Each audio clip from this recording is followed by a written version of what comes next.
안녕하세요. 저는 암 진단을 받은 후 건강을 되찾아가고 있는 40대 초반 여성입니다. 아직도 그때 일이 생생히 기억나는데요.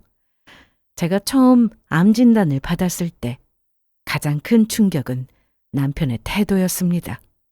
그저 몸조리 잘하라는 말 한마디 뿐이었고, 제가 병원에 입원 후 남편은 단 한 번도 저를 보러 오지 않았습니다. 그러던 어느 날 갑자기 병원에 찾아와 잘해주기 시작하더군요. 당신 떠나기 전에 내 명의로 해줄 거지? 그래서 저는 웃으면서 답해줬습니다. 그래, 원하는 대로 해줄게. 그렇게 아무것도 모르고 도장을 찍은 남편은 자기 인생이 앞으로 어떻게 될지 전혀 알지 못하고 입이 귀에 걸렸는데요. 가정 파탄 내고 자기 가족 버린 인간의 최후가 어떻게 되었는지 지금부터 그 사연을 시작해 보도록 하겠습니다. 31살에 남편과 결혼했습니다. 저는 평범한 중산층 가정에서 태어나 이남 일녀의 막내딸이고, 남편은 저보다 1살 많은 나이에 역시 저와 비슷한 가정 환경에서 자란 이남 중 첫째였습니다. 2년 동안의 연애 기간은 정말로 좋았습니다. 누구나 그렇듯 얼굴만 봐도 웃음이 나고 행복했죠. 하지만 결혼이란 연애와 달라도 너무 달랐습니다. 결혼 후 저희 부부는 정말 싸우기도 많이 싸우고, 이렇게 안 맞을 수 있나 싶을 정도로 하나부터 열까지 서로 맞춰나가는 시간이 참으로 길었습니다. 그래도 누구나 다 이렇게 사는 줄만 알았습니다. 결혼 전에는 뭐든 알아서 잘하는 사람이었는데, 결혼과 동시에 남편은 애가 되었습니다. 흔히 말하는 결혼하면 아들 하나 키운다 생각하고 살아라, 그런 말이 떠오를 정도였는데요. 그래서인지 결혼도 이혼도 저에게는 참 무거운 말들이었고, 신중해야 한다는 것을 잘 알고 있는데, 힘든 결혼 생활에 지쳐서 그런지 스트레스를 받을 때마다 이혼할까, 이런 생각이 들기 시작했습니다. 우울증이라도 온 건지 언젠가부터 집에만 들어오면 무기력했는데, 저희는 맞벌이 부부라 아침에 같이 나갔다가 저녁에는 다른 시간에 들어왔습니다. 일하면서 생기는 트러블은 딱히 없었으나, 굳이 따지자면 제가 처음 신경 쓰이기 시작한 건 집안일이었던 것 같습니다. 사실 연애 기간도 이 정도면 짧지 않다 생각했고, 저보다 훨씬 오래전부터 자치 경력도 있는 남편인데다가 연애 중에도 소리내서 싸워본 적이 없어서 결혼 후 이런 문제가 생길 거라는 건 전혀 예상하지 못했습니다. 자기야, 입었던 옷은 빨래통에 좀 넣어줘, 응? 나 한 번만 더 입을 거야. 그래놓고 안 입잖아. 아니야, 입을 거라니까. 외출 후 집에 오면 늘 옷을 여기저기 벗어놓는 남편이었는데, 항상 저런 핑계를 대면서 또 입을 거니 걱정하지 말라고 했습니다. 하나부터 열까지 남편이 알아서 하는 건 없더라고요. 그래서 어느 순간부터 집안일을 제가 다 하고 있다는 걸 느꼈습니다. 아무리 둘이 준비해서 결혼했다 해도 집안 살림까지 정확히 반씩 나눠서 할 수 있겠어요? 저는 그냥 빨래통에 빨래가 쌓여 있으면 세탁기 돌리고, 쓰레기 봉투가 찼다 싶으면 묶어서 버리고, 또 설거지거리가 눈에 보이면 바로 하는 그런 성격입니다. 꼭 제가 설거지를 할 테니 남편은 세탁기를 돌려야 한다든가 이런 식으로 하나하나 분담하며 살지는 않았어요. 같이 사는 집이고 서로 융통성 있게 배려하며 살고 싶었습니다. 그런데 남편은 제가 말하지 않으면 아무것도 하지 않으려고 하는 사람이었습니다. 쓰레기차가 있으면 기어코 그 위에 쓰레기를 하나 더 얹거나, 설거지를 못해서 물컵이 없으면 컵 하나만 빼서 물로 헹군 뒤 물을 마시더군요. 물론 제가 하라고 시키면 합니다. 자기야, 빨래 좀 꺼내줄래? 알았어. 빨래 꺼내오면 현관에 쓰레기 봉투 있으니까 그거 버려주라. 오케이. 시켜도 안 하는 남편이 많은데 이 정도면 양호한 게 아니냐고 하실 분들도 계실 듯 합니다. 하지만 문제는 집안일이라는 걸 서로 하는 게 당연한 건데 본인이 뭔가 하고 오면 보상을 받아야 한다고 생각하더라고요. 자기야, 이거 어때? 운동하네. 디자인이 예쁘긴 하다. 그럼 나 산다? 어? 자기야, 지난주에도 신발 산 거 잊었어? 아니, 어제 나 밖에 나가지도 않고 대청소했잖아. 이런 식이었어요. 주말에 약속도 안 잡고 대청소를 했고 본인은 수고를 했으니 그 대가로 사고 싶었던 신발을 사겠다는 이런 마인드가 잡혀 있었죠.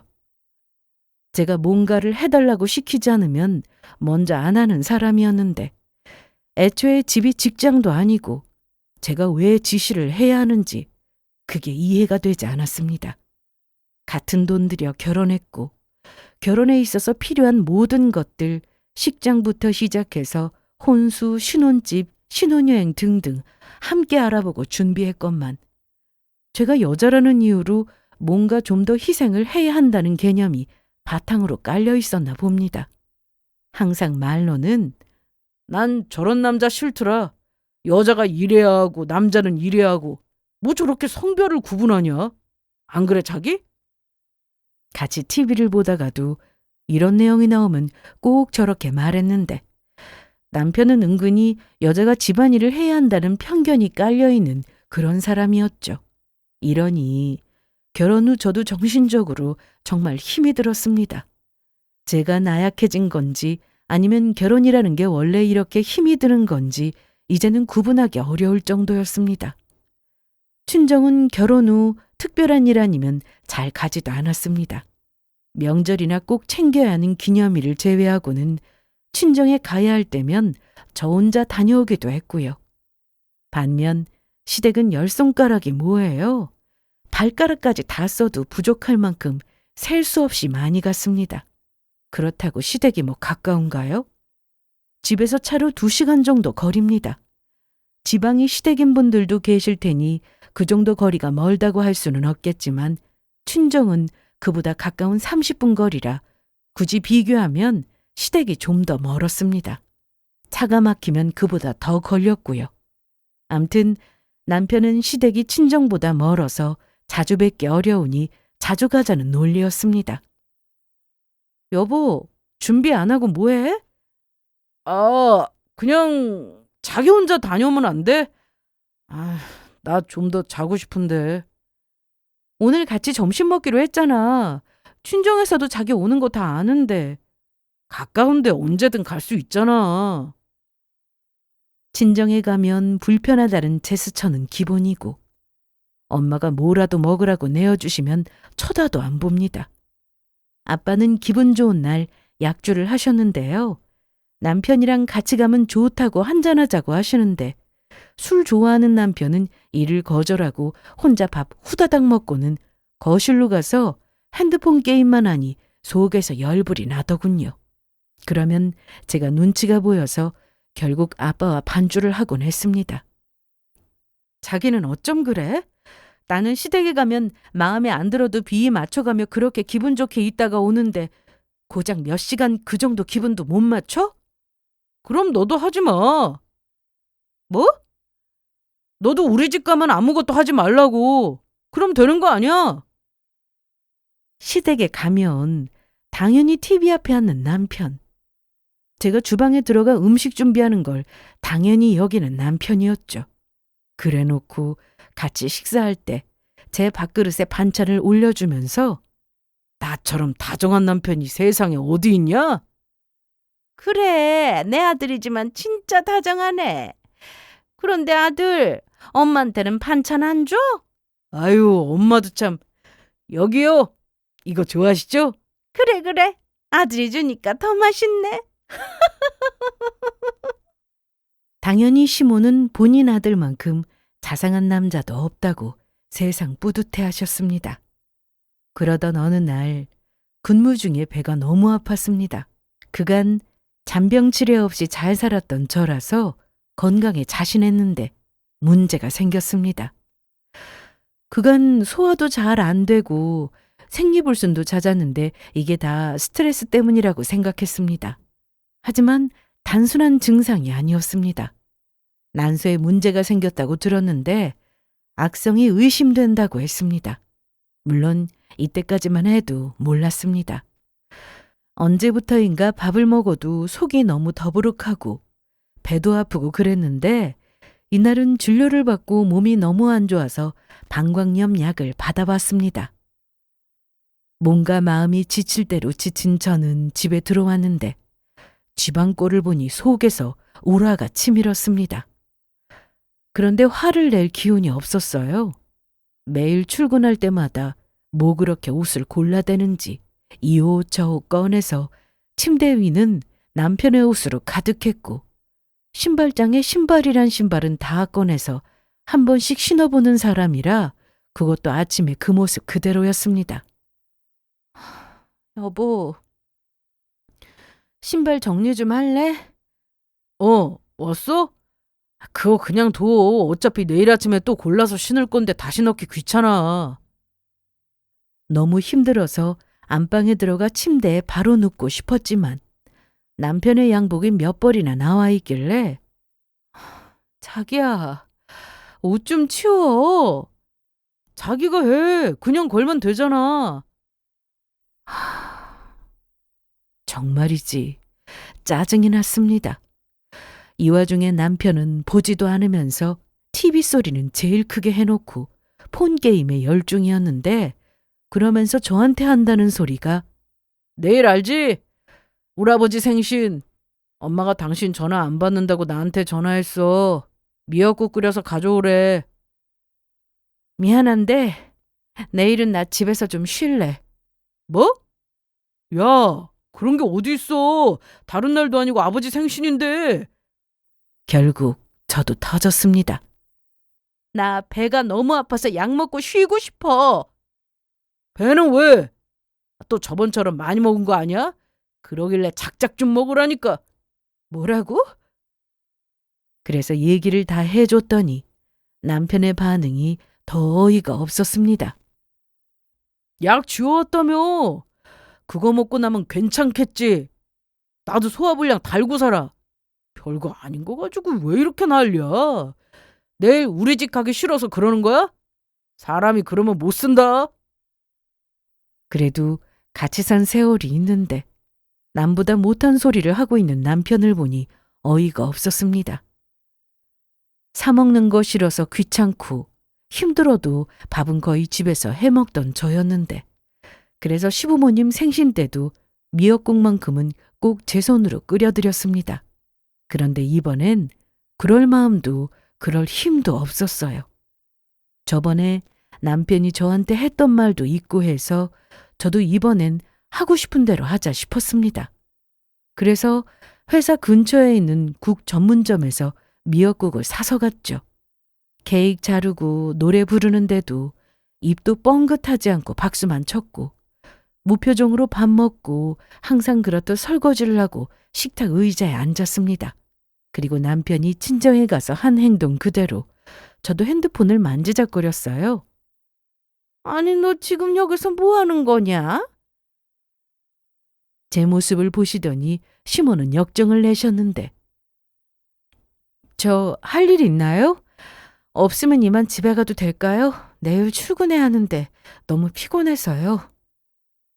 그랬더니 시모는 어른들 앞에서 말 싸가지 없게 한다고 언성을 높이시더군요.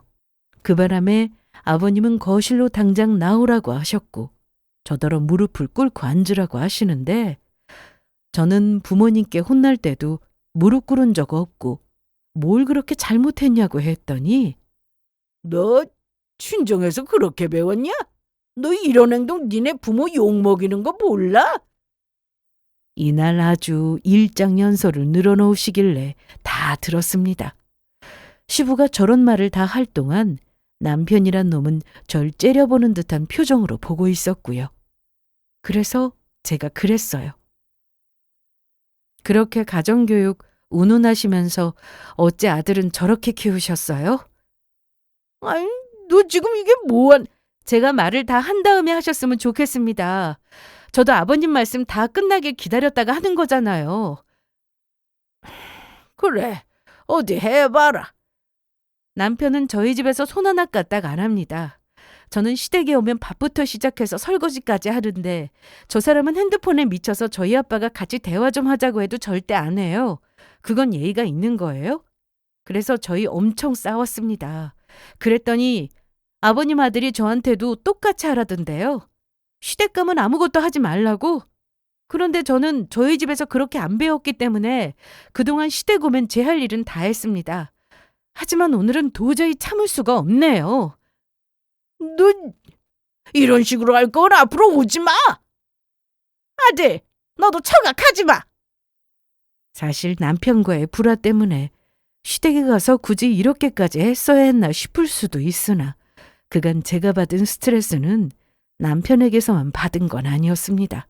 늘 자기 자식만 우선인 시부모님을 보고 살았는데 며느리를 늘 종부리듯 하셨고 친척분들이라도 있는 자리에서는 어찌나 저를 귀한 며느리라고 하시는지 거짓말도 참 잘하셨죠.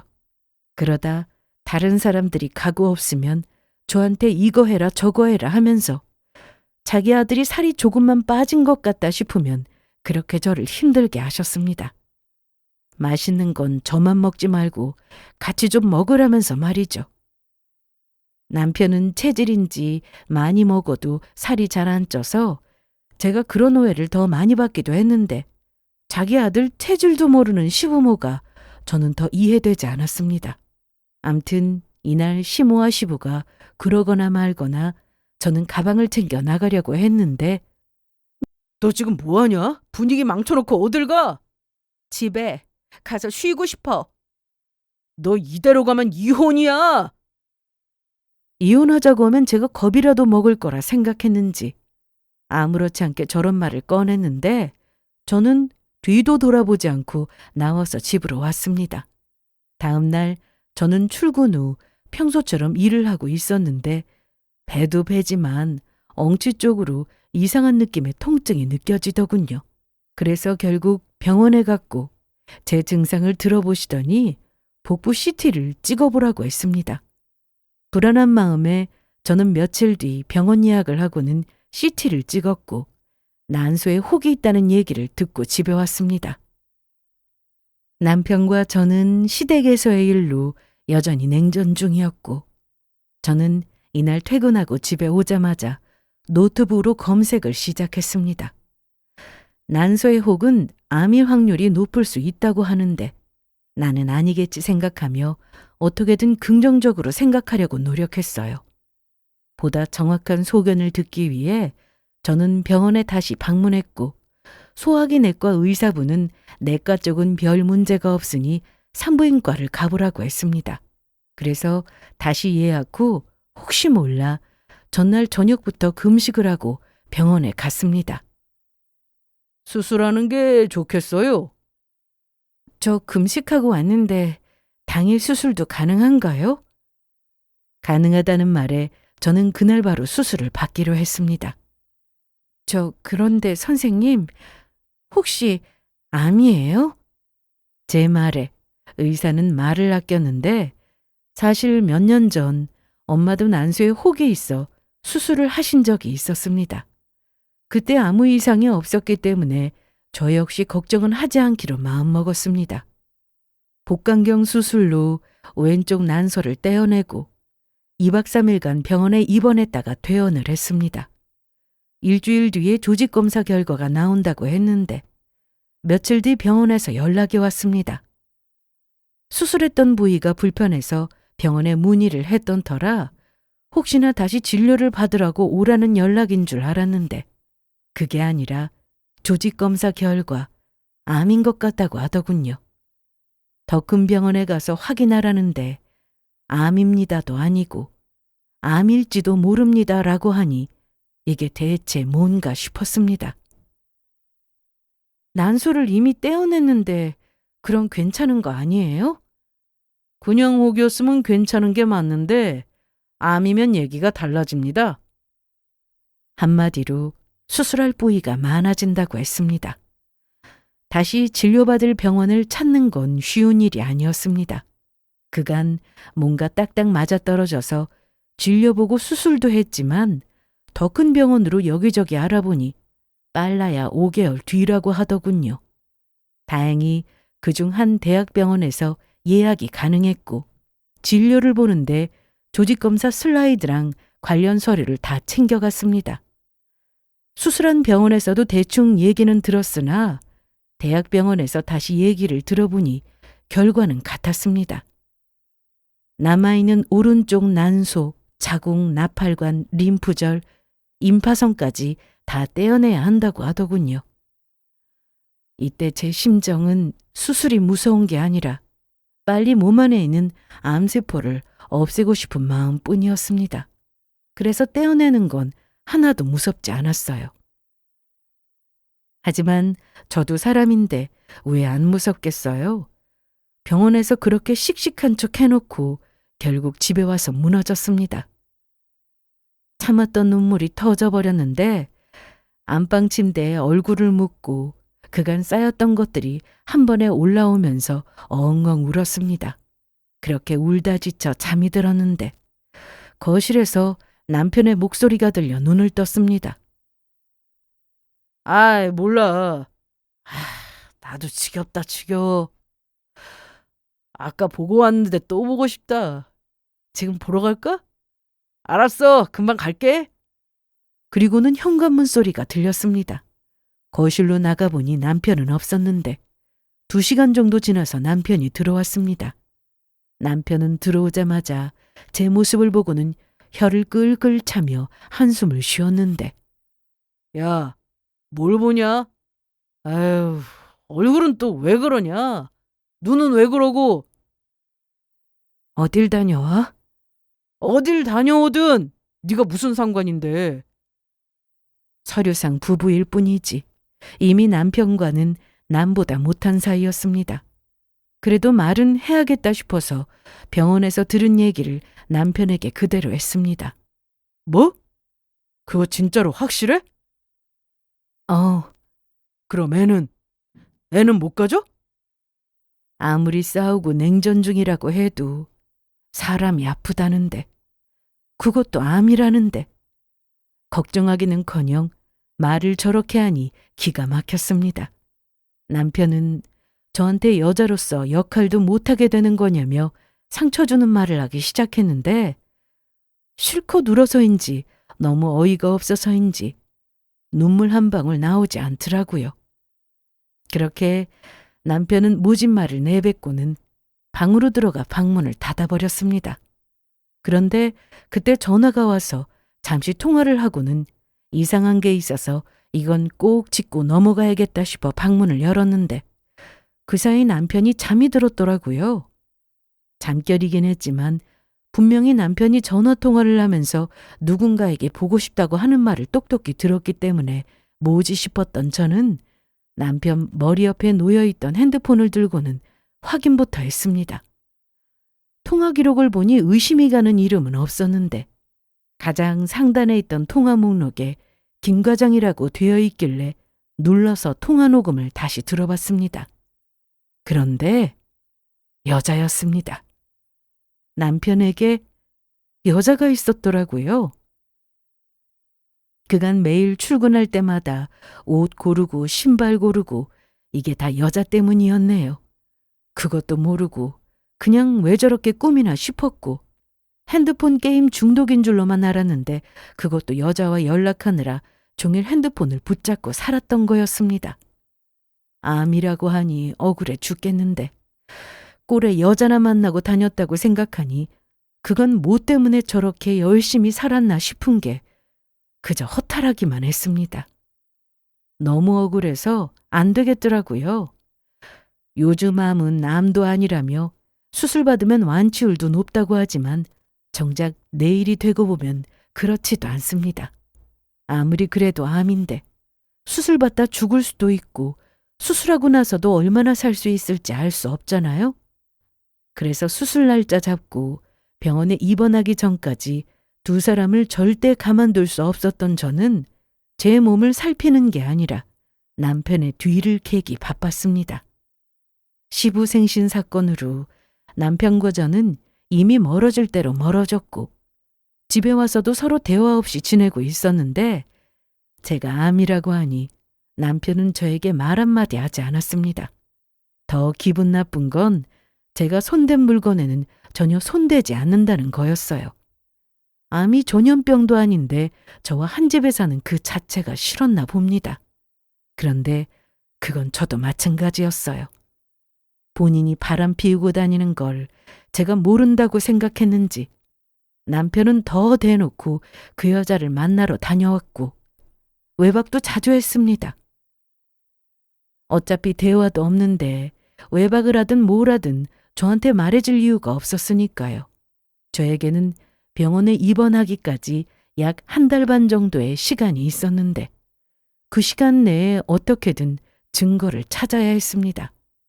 제가 할 수 있는 거라고는 남편의 핸드폰과 차 블랙박스를 보는 것뿐이었는데 그 외에 뭘 더 할 수 있는지 찾아보다가 카드 내역서를 보고 모텔 출입 내역도 확인했습니다. 남편은 감출 생각이 요만큼도 없는 사람이었는데요. 들켜도 제가 뭔가 할 수 있을 거라고는 생각하지 못하는 듯 했습니다.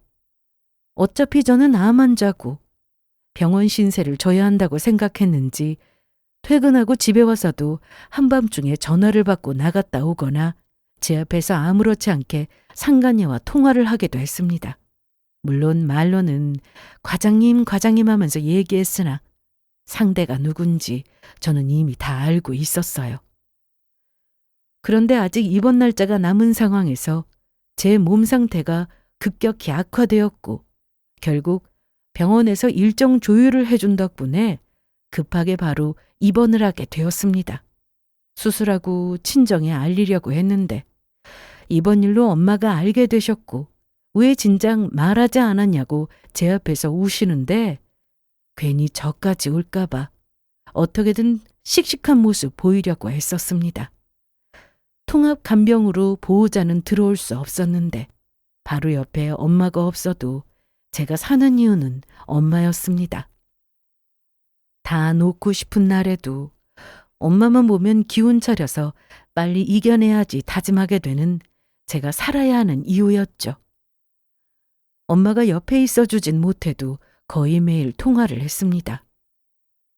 그런데 오서방은 많이 바빠? 회사 일로 바쁘대. 전화는 오고? 그럼. 걱정하실까봐 남편에 대해 자세히 말씀드리지 않았습니다.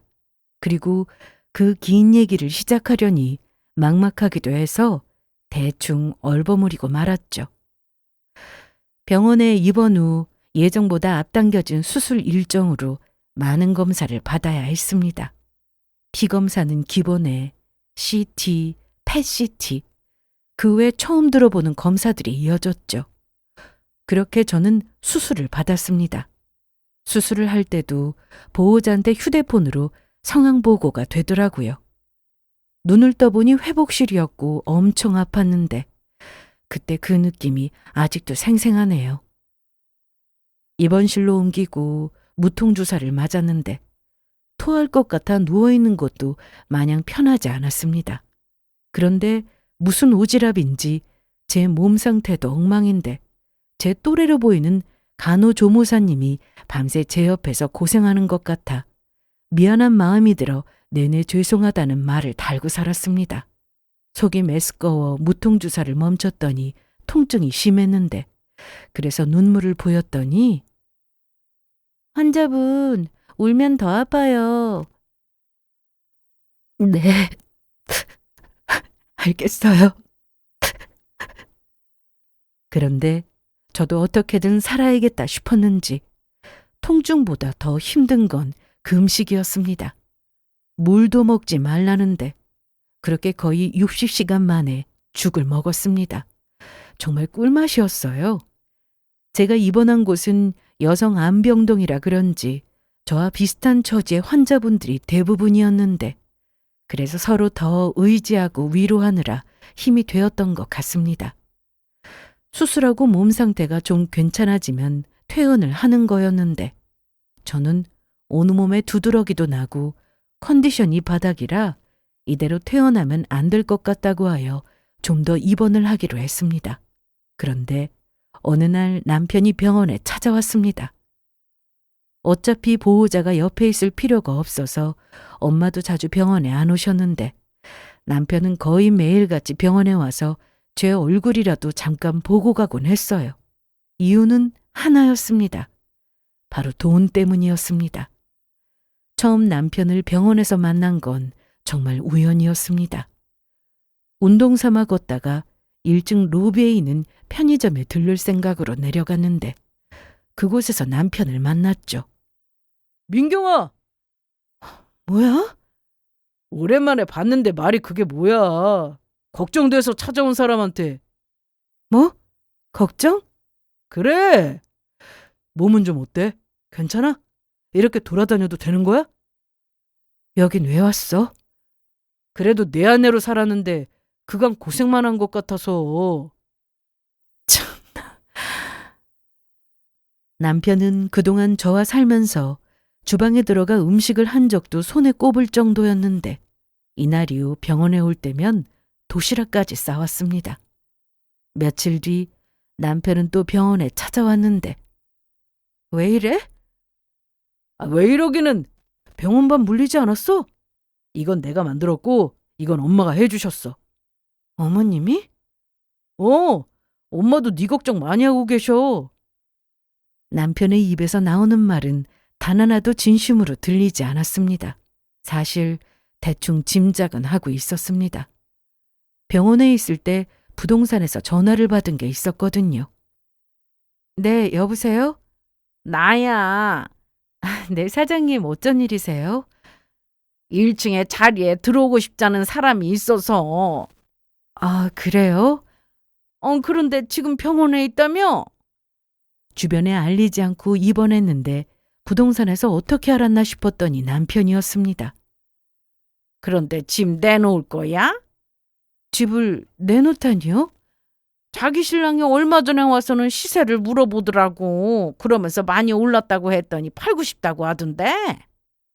저는 암 진단을 받기 전 친정에서 엄마 명의로 되어 있던 건물을 하나 받았습니다. 부모님 모두 평범한 직장인이셨으나 큰 외삼촌, 그러니까 엄마의 큰 오빠가 형제들끼리 재산을 나누게 되면서 엄마 몫으로 받은 게 좀 있었나 보더라고요. 그래서 저는 작은 건물 하나를 받았습니다. 젊은 제가 관리를 더 잘할 것 같다면서 처음에 제가 계속 거절을 했더니 관리해준다고 생각하라고 하시더라고요. 그 당시 남편과 사이가 안 좋았고 시시콜콜 친정일에 대해서 말할 상황도 아니라 굳이 얘기하지 않았죠. 그러다 남편의 외도를 알게 되었고요.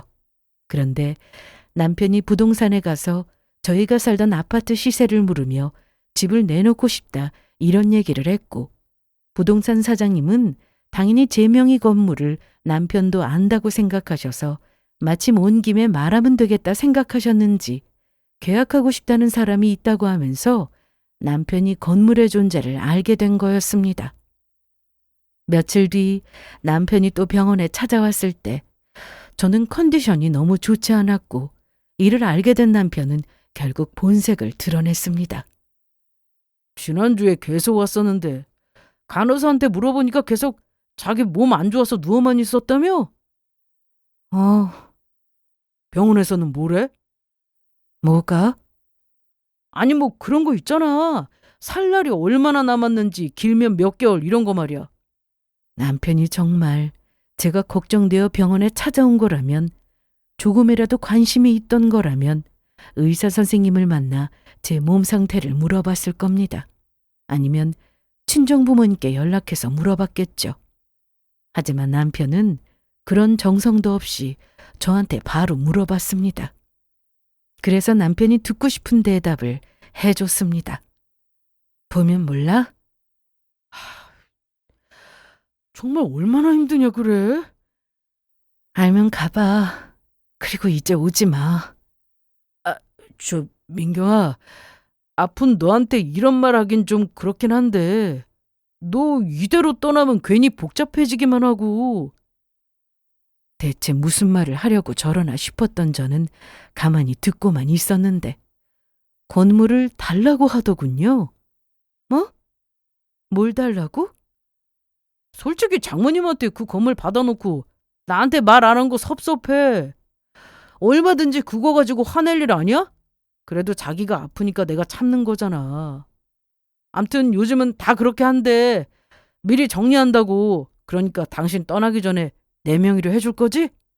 우리 엄마도 자기 소식 들으시고 마음 엄청 아파하셨어.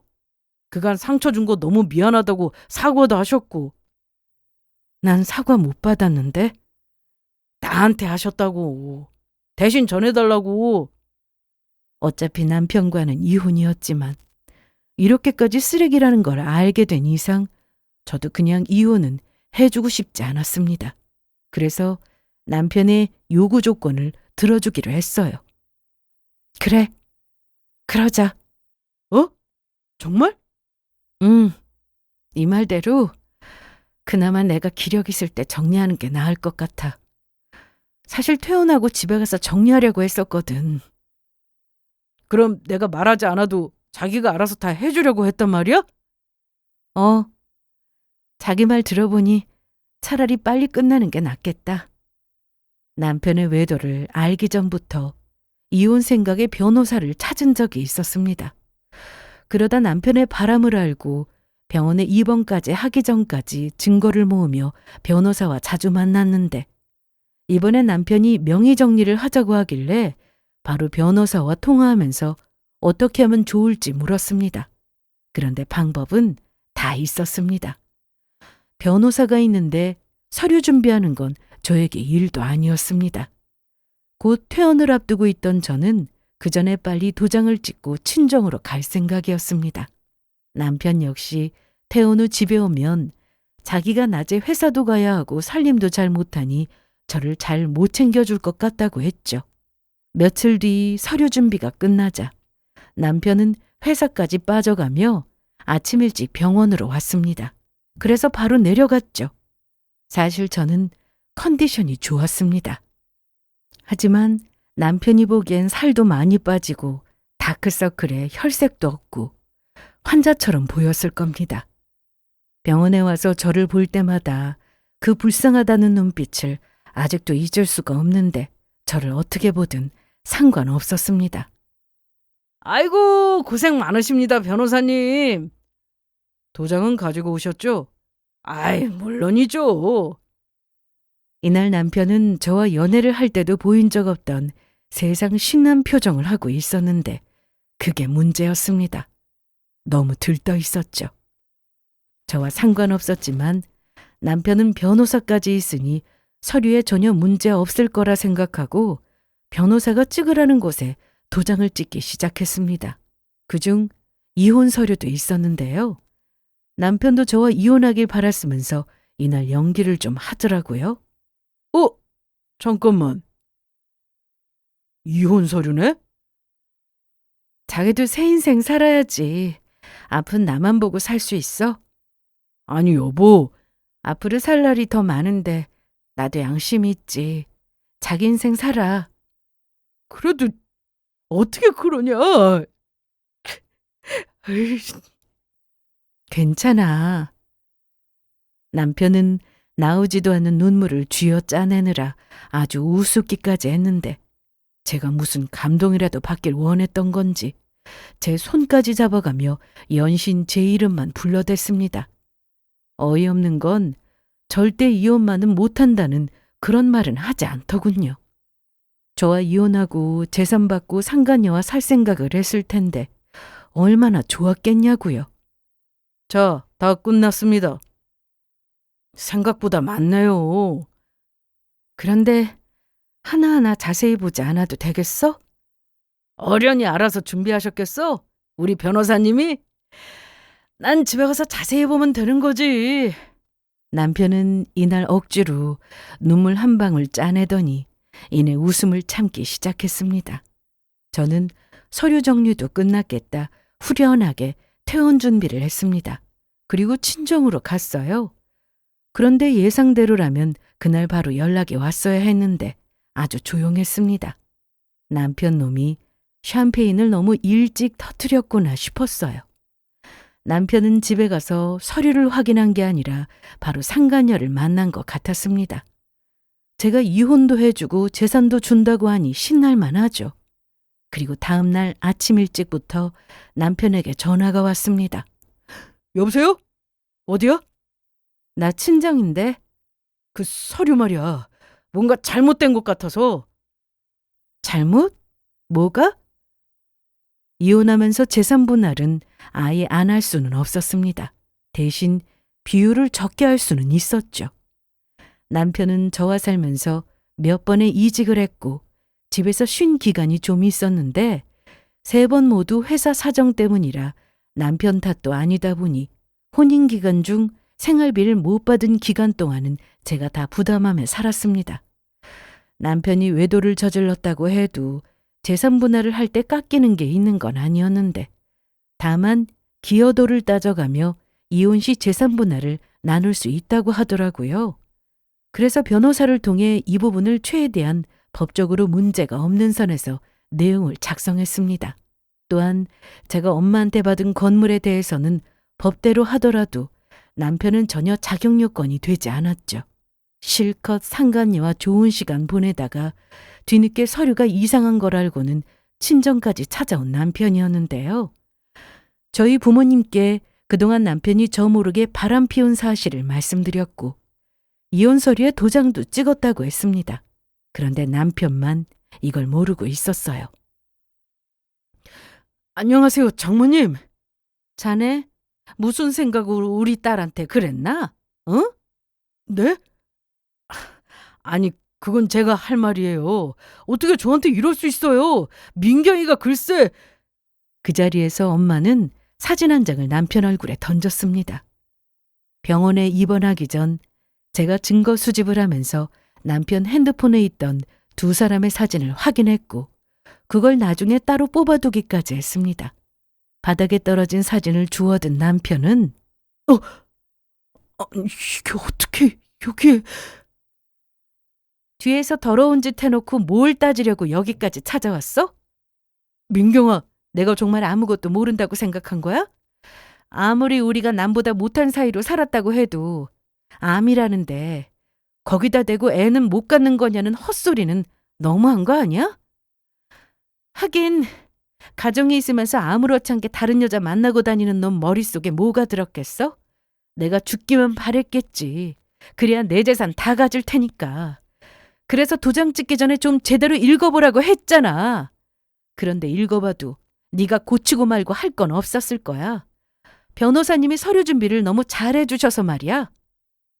이날 엄마는 너무 화가 나셨는지 남편을 때리려고 하셨으나 제가 말렸습니다.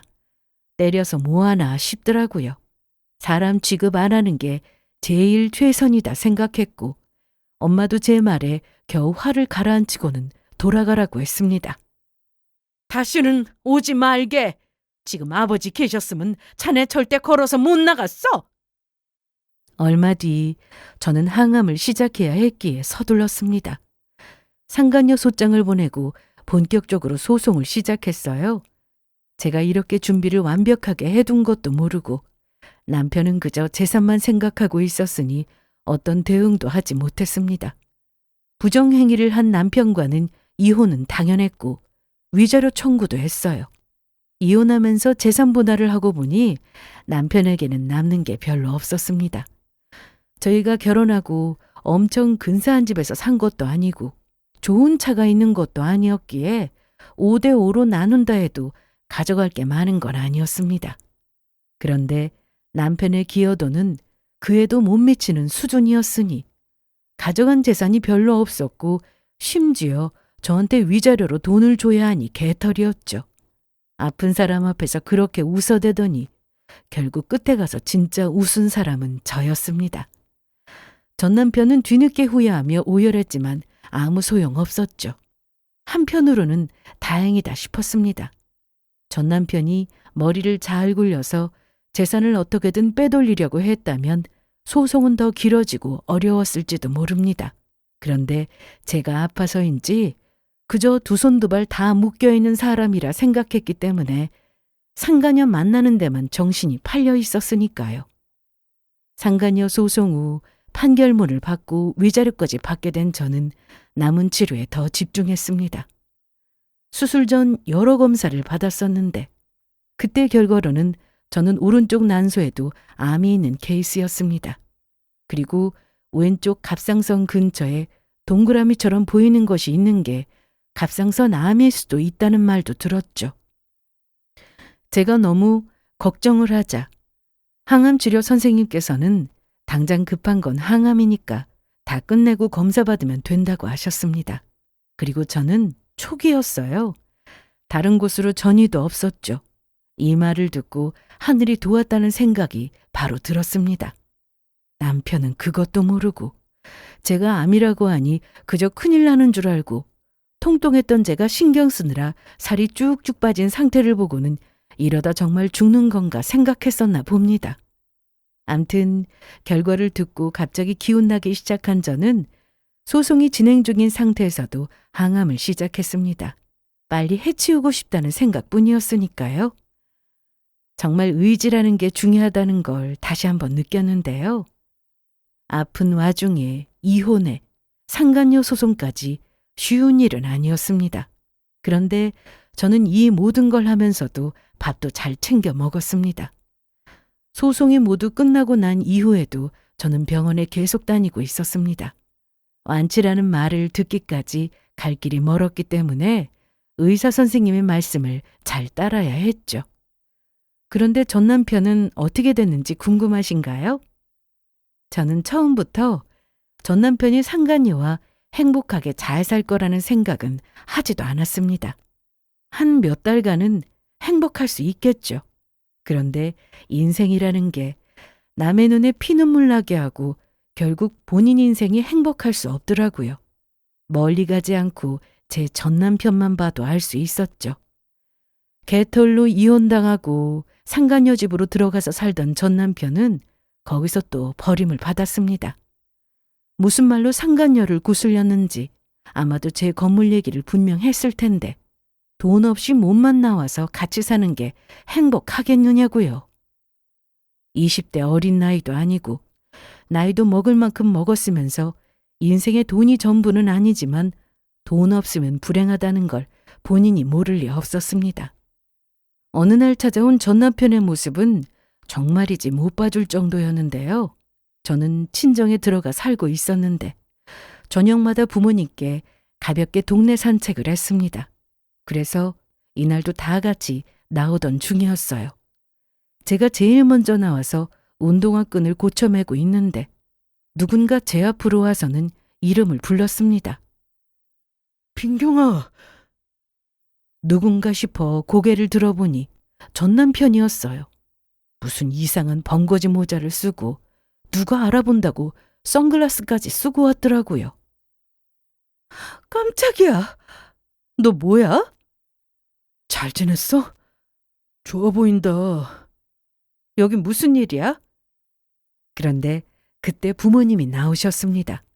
제 앞에 전 남편이 있는 모습을 보자 아빠가 제일 먼저 달려와 전 남편의 멱살을 잡았죠. 아빠, 그냥 놓고 가자. 너 잘 만났다. 이 자식이 무슨 낯짝으로 여기로 오냐? 응? 미쳤어? 너 돈 얘기하러 온 거야? 그런데 꼴이 이게 뭐야?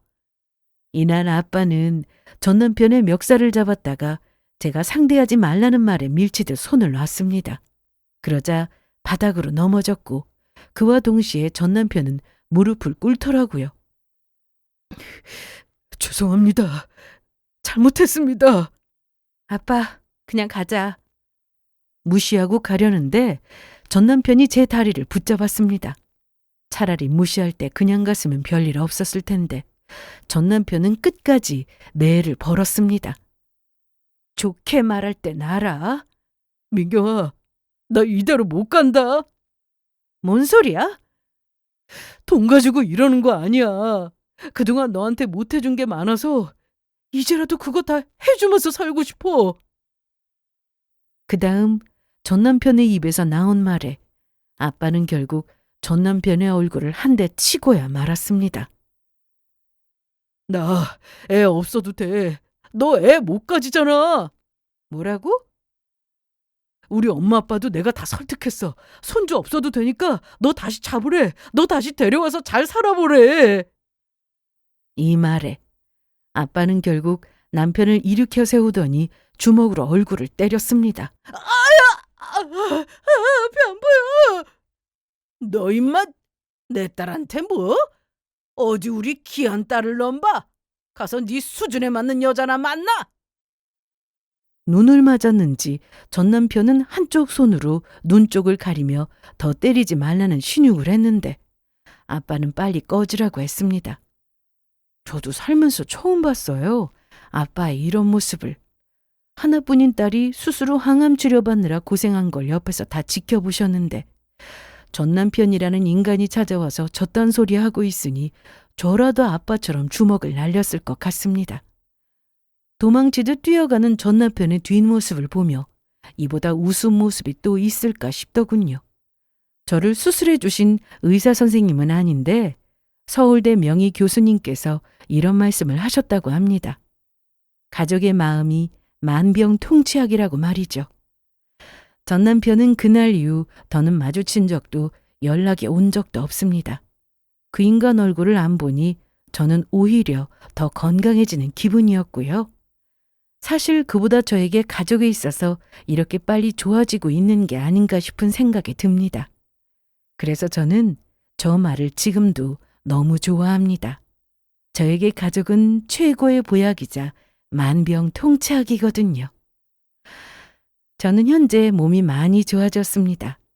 다니던 직장도 근무 강도가 너무 세서 그만뒀고 현재는 엄마가 주신 건물을 관리하며 건강 챙기면서 그렇게 살고 있습니다. 건물이 있다고 부자라고 생각하시겠지만 전혀 아닙니다. 아주 큰 건물도 아니고 신경 쓸 것도 많더라고요. 그리고 명의만 제 이름이지 여전히 저는 부모님 재산이라 생각하고 있고요. 앞으로 겸손하게 제가 가진 것에 만족하면서 그렇게 살 겁니다. 완치까지 갈 길이 너무 멀지만 이렇게 하루하루 감사하며 살다 보면 저도 언젠가 다시 예전처럼 건강한 일상으로 돌아갈 수 있겠죠? 그럼 제 사연은 여기서 마칠게요. 들어주셔서 감사하고 여러분들도 늘 건강하고 행복한 삶을 사시길 바라겠습니다.